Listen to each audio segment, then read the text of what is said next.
Bonjour. Donc si tu as envie de gagner de l'argent grâce à la PS5 et du coup pouvoir te l'acheter facilement, bah, suis cette vidéo. Je vais te montrer comment on fait. Donc je vais t'expliquer toute la méthode de A à Z.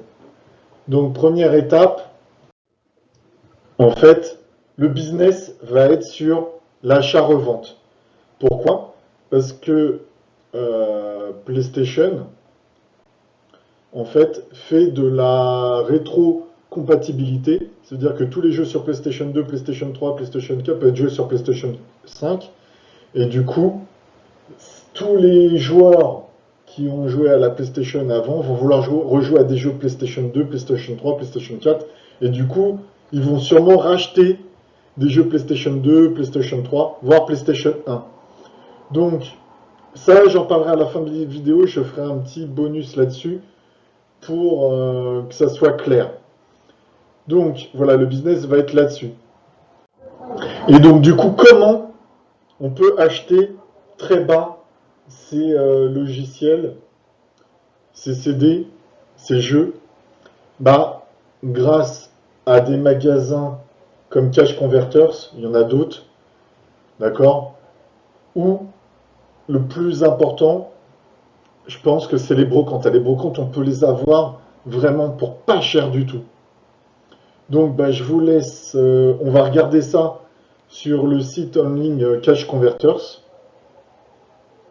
Sur Cash Converters, on peut voir qu'on peut acheter des jeux PS2 par exemple pour 2 euros, 1,99 €. Vous voyez, Call of Duty, Brother in Arms, etc.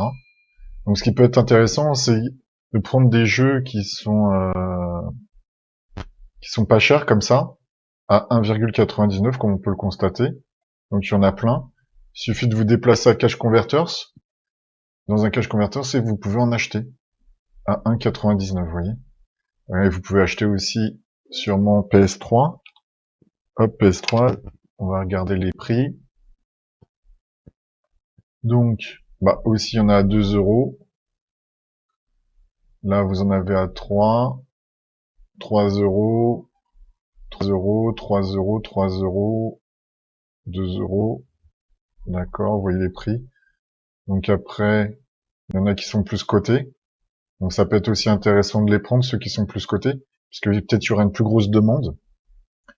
Donc voilà pour les recherches sur Cash Converters.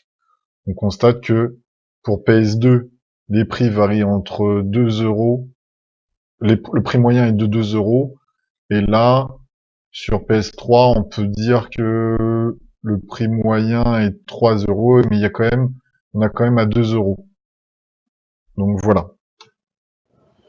Donc, on a pu constater que Cash Converters, par exemple, vend des PlayStation, des jeux PlayStation à 2 euros et des PlayStation 3 à 3 euros. Prenez vraiment des jeux qui ont fait sensation, qui ont eu un succès, que vous êtes sûr à revendre. Et avec la brocante, on peut trouver, je pense, des jeux de PlayStation 2 à 0,5 euros et des jeux de PS3 à 1 euro. Vous prenez un lot, vous prenez carrément l'eau. Si la personne elle vend 10 jeux, vous dites bon bah voilà, je prends les 10 jeux pour 5 euros. Ouais, ou même vous pouvez encore 1 euro. Et grâce à ça, vous allez pouvoir vous faire un petit business qui va vous rapporter quand même quelques centaines d'euros. Après, vous pouvez faire plus, mais bon, voilà, je vous expliquerai en bonus à la fin. Il faut quand même se méfier de quelque chose. Donc, par exemple, si j'ai acheté 50 jeux PS2, donc si je l'ai acheté à la brocante, c'est ce que je vous suggère le mieux. Si vous n'avez pas de brocante, bah achetez à Cash Converters, bon, il vous faudra un peu plus.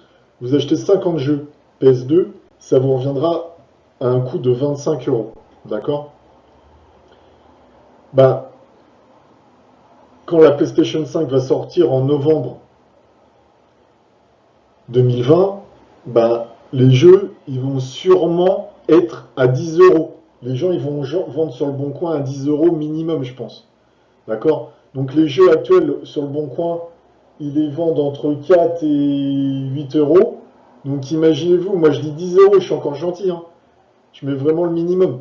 Donc avec 50 jeux à 10 euros, vous avez acheté 25 euros, bah, ça vous fait la PS5 gratuite.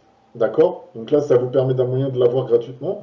Mais vous pouvez, si vous ne voulez pas l'avoir, vous pouvez aussi vous faire 500 euros. Ça vous fait 475 euros de bénéfice. D'accord?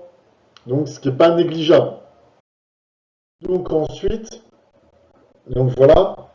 Il y a une conférence le 11 juin avec PlayStation où ils ont fait, par exemple, ils ont montré qu'il y avait un jeu qui était directement dans la PlayStation 5. Et dans ce jeu, dans le logo, quand on voit la conférence, on voit qu'il utilise une manette PlayStation 1. Il y a aussi le logo PlayStation 1 qui revient. Ensuite, on le voit sur une PlayStation 3. Donc vraiment, la conférence met en œuvre la rétrocompatibilité. Alors par contre, là où il y a peut-être quelque chose, c'est qu'il y a eu des fuites au Japon où ils disent que la PlayStation 5 serait que compatible avec des jeux PS4. Ce qui me paraît quand même bizarre de faire une conférence le 11 juin en mettant des petits indices comme ça, comme ils aiment bien faire Sony, et après avoir cet intitulé. Donc quoi qu'il en soit, imaginons le pire des cas, que PlayStation 5 fasse que compatibilité PlayStation 4. Donc là, c'est pas grave. Imaginons que vous avez acheté 50 jeux à 25 euros. Bah, vous pouvez les revendre au Bon Coin et ça se revend à peu près 4 euros. Vous arrivez à les vendre 4 euros. Donc si vous en avez, ça vous fait 200 euros et vous avez investi que 25 euros avec les brocantes. Voilà, donc c'est encore un achat-revente. Donc là, par contre, si PlayStation 5 confirme bien sa rétrocompatibilité, là, les prix vont augmenter, c'est obligé, puisque les gens vont vouloir rejouer à des anciens jeux, ils les ont plus.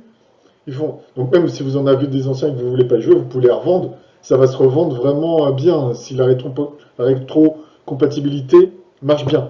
Donc voilà, dites-moi dans les commentaires si vous allez sur les brocantes aller acheter, faire tout ça. Dites-moi dans les commentaires quelle est votre stratégie, comment vous allez faire ça, comment vous allez financer votre PlayStation 5 par exemple, ou comment vous allez vous faire de l'argent avec cette méthode. Si vous avez des petites astuces en plus, mettez-les dans les commentaires. À bientôt!